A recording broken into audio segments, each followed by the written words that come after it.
Currently, Ukraine has issued an ultimatum to Belarus. They raised issues regarding military facilities within Belarus and delivered the ultimatum. The deadline for the ultimatum is June 25th.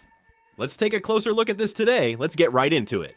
President Zelensky of Ukraine demanded that drone relay stations supporting Russia's drone attacks, which are installed within Belarusian territory, be dismantled within a week. He also warned that if Belarus does not dismantle them, Ukraine will take military action against Belarus. President Zelensky of Ukraine claims that the problematic drone relay stations are installed in 2 regions within Belarus. He criticizes these facilities for aiding Russian military drones with navigation and guidance, enabling attacks on Ukrainian cities. President Zelensky of Ukraine also pointed out that there's no point in Lukashenko saying he does not want to get involved in the war, and if that is truly the case, he should remove the equipment and stop its operation. At the same time, President Zelensky of Ukraine also raised issues with the oil refining industry in Belarus, criticizing that Belarus is one of the main suppliers for the Russian military and is supporting Russia's war efforts. In fact, President Zelensky of Ukraine has consistently shown a cautious attitude toward Belarus. At the very beginning of the war in Ukraine, Russian forces attacked Ukraine through Belarusian territory. In May 2026, President Zelensky of Ukraine claimed that Russia was considering military operations using the southern and northern regions of Belarus, and that the target could be either Ukraine or one of the NATO countries.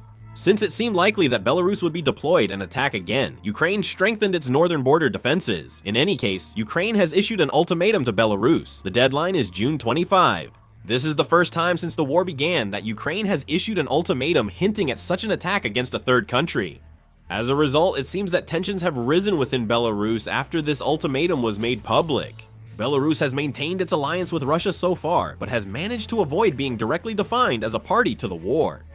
However, once the Ukrainian president named specific Belarusian facilities and hinted at military action, the situation could no longer be taken lightly. In fact, President Lukashenko of Belarus and President Vladimir Putin of Russia are reportedly preparing to meet to discuss this issue. The 2 leaders are expected to focus on discussing how Ukraine's warning could develop in the future and possible joint responses. Russia also immediately pushed back. The Russian government criticized Ukraine's remarks as hostile actions that could seriously undermine regional stability. They argued that openly discussing possible military action over facilities in Belarus could set a dangerous precedent. The Russian side emphasized that such remarks could lead not to a reduction of tensions, but rather to an escalation, and could make the security environment in the region even more unstable. In response, Russia defined Ukraine's position as interference in Belarus's internal affairs. They said requiring the removal of facilities or suspension of their operation within a country's territory infringes on that nation's sovereignty. The Russian diplomatic authorities stated that since Belarus is an independent sovereign state, related matters should be decided by Belarus itself and should not be forced through external pressure or military threats. Currently, Russia and Belarus are treating this issue not just as a simple diplomatic dispute, but as a security matter. This is because they are not completely ruling out the possibility that Ukraine might actually take action. Reportedly, both countries' military and intelligence agencies are closely watching the situation. After Ukraine's warning, tensions around Belarus have increased, adding new factors to Eastern Europe's situation. Attention is now focused on whether Belarus will join the conflict. President Lukashenko continues military cooperation with Russia, but aims to avoid sending his own troops to the front lines. Belarus has given Russian forces access to its territory and military facilities and engaged in various training activities and military cooperation, but officially claims it is not part of the war. In fact, there have been no cases where the Belarusian military has participated in large-scale battles. However, there is a possibility that the situation could change. If Ukraine were to directly strike certain facilities within Belarusian territory as it has warned, the Belarusian government might make a different choice than it has so far, because the very fact that its territory was attacked could serve as justification for a military response. If the Belarusian government classifies those facilities as related to national security, the response level could be even higher. Russia is likely to be very sensitive to the situation. Belarus and Russia have a long history of military cooperation and share a collective security system. Therefore, if a situation arises where Belarus is attacked, Russia is also likely to interpret it as a matter of its own security. In this case, some analysts say much stronger countermeasures could be considered. Also, if Belarus becomes fully involved in the war, it could become a greater burden for Ukraine as well. Ukraine is focusing military strength on the east and south, but if a threat arises from Belarus, they may need to send more troops and equipment there.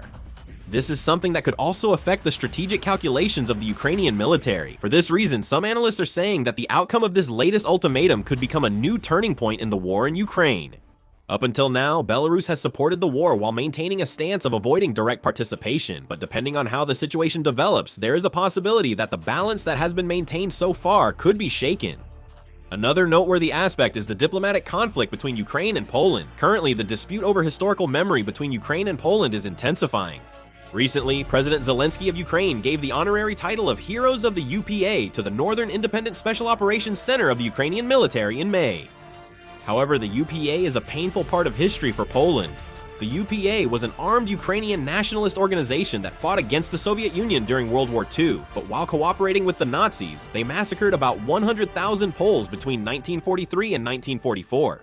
Naturally, Poland had no reason to like such an organization. Poland protested to Ukraine. In the end, this led to the revocation of the Polish medal awarded to President Zelensky. What makes this situation even more noteworthy is that the conflict did not end with just the revocation of President Zelensky's medal. The Polish government's decision sparked strong backlash from Ukrainian political circles. In particular, even former presidents who led Ukraine after democratization stepped forward and began voluntarily returning the medals that Poland had awarded them. As top officials in diplomacy and security join in, relations between the two countries are cooling faster than expected. This trend extends beyond political symbolism. Currently, Poland holds a very important position in supporting Ukraine. A significant amount of military supplies and support equipment provided by Western countries is being transported to Ukraine through Poland. Since the war began, Poland was the first country millions of Ukrainian refugees went to. That shows how closely the two countries are connected in terms of security, economy, and humanitarian issues. In this situation, as conflicts over historical issues grow, concerns are also increasing. There are worries in Poland that an emotional reaction could harm long-term relations between the two countries. In particular, some politicians who have supported Ukraine warn that if the current conflict continues, it could damage the trust between the two countries. In fact, it has been reported that even within the Polish government, there are opinions that the situation should be managed rather than escalating tensions further. Foreign media outlets are also expressing concern about this situation. Some media outlets analyze that despite Ukraine and Poland sharing the same security interests, their direct clash over historical issues could increase their strategic burden. Especially as the war with Russia continues, there are assessments that deepening conflict with Poland, one of Ukraine's closest allies, is by no means a minor issue for Ukraine. In fact, all of this is a burden for Ukraine. Ukraine is sending an ultimatum to Belarus, while at the same time experiencing conflict with Poland over historical memory. Of course, the two issues are completely different in nature. The Belarus issue is closer to security and military matters, while the Poland issue is more related to history and diplomacy. However, from the outside, there is a focus on the fact that Ukraine is experiencing friction with several countries at the same time. In particular, Ukraine is not a country that can endure solely based on its current war capabilities. Ukraine is continuing the war based on various forms of support, including weapons, financial aid, intelligence, and political backing from the international community. Therefore, diplomacy is seen as equally important as military strength.